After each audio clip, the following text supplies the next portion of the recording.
Through the papers now. Michelle Moore, who's a leadership consultant, speaker and coach, is with me here in the studio. Good morning. Good morning, Good Petri. morning. Great to be here. It's lovely to see you. Let's have a look at your picks today. Dairy milk, they've reduced the sugar by 30%. They have indeed, and I've chosen this story because I think it's really important. We're in the middle of an obesity crisis in this country, and this leading food manufacturer has decided to take out 30% of the sugar in its dairy milk bar and replace that with fibre, which is actually a really, really good and positive development. And the idea is that they have, you know, the rest of the normal kind of dairy milk chocolates available, but they have this newer low-calorie version. And they haven't replaced it with artificial sweeteners, which is what you often find. And so that's really important. And I don't know if you remember, I might be showing my age here, Petri, but there was that advert many years ago, a finger of fudge is just enough to give yourself a treat. I could sing it now for you. Exactly. No, please. I mean, I thought I might sing it, but I won't. Chocolatey goodness, and maybe that's what we have here, because the reality is 11.5 million people are physically inactive, leading sedentary lifestyles in this country. 1 in 5 young people at age 10 are obese, and we need to do something about it, and this is one of the positive developments. Is it though? Because when you have a bar of chocolate, you're not eating it for fibre, you're not eating it for it to be a health food. We all know, don't we, really, that a Brussels sprout is going to be better for you than a bar of chocolate. So you don't really eat chocolate. Why do the manufacturers in this case have to be the police, if you like, of what we eat? Because if I want a chocolate bar, I want a chocolate bar. I understand completely, absolutely. I'm a chocolate fan myself, but we need healthier options. Obesity is a crisis. There is. It's called a Brussels sprout or a carrot. Petri, I have to disagree with you, because actually this is about having a wide variety of options for parents to be able to give young people those options, and it's about, this is a step in the right direction, but it's not the only thing. It's about government working more closely with schools, with public health, parenting, the sports sector. It's a variety of agencies coming together, and this is after the sugar tax on drinks that came out in April. So dairy, Cadbury's have actually succumbed to the pressure by government. Well, they've probably succumbed to the market. I don't think they'd do anything they wouldn't make money out of, would they? I agree. I'm just cynical. I mean, they have said in the article that it's going to be as tasty as the rest of the other chocolates. I'm not sure that would be the case, but it is a step in the right direction, because it links to everything that goes along with how do we increase levels of health and well-being amongst the general population, and this is one of the steps towards that. Yeah, the only thing that with chocolate that I find is that the cost of one of those big bars, it's like an A4, almost, it's almost the same as the cost of a little bar, and that to me is where you go, well, I might as well buy get the big bar and eat it slowly, as opposed to getting the little bar. So I don't know whether they could be doing something on that level rather. Definitely, there's lots of things that they could be doing. Putting fibre in a chocolate bar. Well, apparently it tastes just as good, so we'll have to wait and see. Well, they would say that. Well, they've taken 2 years. They've taken 2 years to come up with this, Petri. So I'm thinking that this is a really well. That's what they want you to do. You're going to buy it at least to try it. I think not for me. Let's have a look at Rudyard Kipling and Serena Williams. These two being paired very oddly. There was a poem that was it Oxford?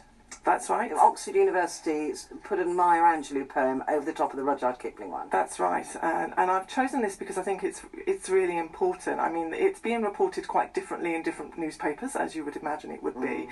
But basically we have the poet Rudyard Kipling, who is known for dehumanising people of colour, really stands for the opposite of liberation and empowerment and human rights. And he has a poem, the very famous If poem at the University of Manchester, which is great. It's a lovely poem. It is a lovely poem in a sense that at that time it might have been considered a lovely poem, but now when we look at that poem and we think about the fact that the person that wrote that poem was known for his racist views and his advocacy of the British Empire, and how that interprets today for students at the University of Manchester. They felt that their voices as black and brown students were not being heard when they demonstrated against this poem being in such a public place. And as such, they wrote over the poem with the words of Maya Angelou's famous It's poem. one of my favourite authors and poets of all time, Maya Angelou. I've got all the books, I've got all the poetry books. I love her. I think she's just amazing. But with Serena Williams, though, read out If. She did. On International Women's Day. She did, and she replaced the word, "You'll be a man, my son," with the words, "You'll be a woman, my sister." Right. So really, really powerful. Serena Williams stands up for both gender and race equality. She is an example of an athlete that uses her platform, her intellect and her athletic excellence to advance human rights. And for me, she is being used here as a counter almost to say, well, Serena actually has walked past the If poem on centre court many, many times, but she's used to use her platform in a different way, and just in the same ways in which the students have in terms of using their voice. And so I think it's a powerful Can you story. separate the poem from the poet? Because the poem is extraordinary. It talks about being free. It talks about dreaming. It talks it talks about being strong. It talks about being kind. It talks about all the good. I mean, if you could live your life according to this Rudyard Kipling poem, the world, we wouldn't have the crime figures for a start. The world would be a better place. So maybe she's separating the poem and taking the words from that from the poet. Can you do that? I think that it's very challenging to do that. If this is in a learned place, if this is given prominence, you're giving prominence to somebody who has views But that then are isn't actually it better very... to learn it than to cover it up, shy away from it? Well, what they've done actually, very interestingly, Petri, is at the University of Manchester, they have actually written over it, but you can actually see the words of Rudyard Kipling underneath Maya's words. And so it's a piece of art where people come and they're interpreting it and they're questioning it. And it's the freedom of speech, it's the freedom of course it is, but is it also process. trying to whitewash history, to deface history? History is what it is, and that's how we learn. And those who fail to learn from history are doomed to repeat it. Of course, but how we interpret it in 21st century Britain and what that means to us living in a very multi-ethnic society means that we interpret things very differently, and how we... But isn't that the point? Isn't that the point? That we can say, look how far we've come. Look what used to happen. Look what happens now. Isn't that good? Oh. And that's how, if we can't see a distance, if we can't see a point A to get to point B, then we don't know how far we've come. If they hadn't have done this, we wouldn't be having this conversation. So we have to, and just in the same way that Serena is using her platform to advance gender and race equality, these students are using their power as activists, and they're using their voice to actually portray something that is fundamentally important to them. Their identity, who they are, and in the world is being threatened by these words on a wall. Well, they have been protesting around who they are. And I think if you think about who you are in the world, and if somebody you know has very racist and sexist viewpoints, and you are promoting their work, and that's in your space where you go to every single day, that will affect you. So they are using the platform. I think as students, it's possible just to look at it in the context that it was written, and to question it, and to hate it, and to vilify it. But to say that, I don't know. I mean, look, this debate will go on forever. Changing words in books that were written years ago. Now words are being changed in them. I think we're in danger if we completely wipe out the bits of history we don't like. We are in danger of not learning from those bits of history we don't like. That's the concern. Silence at school.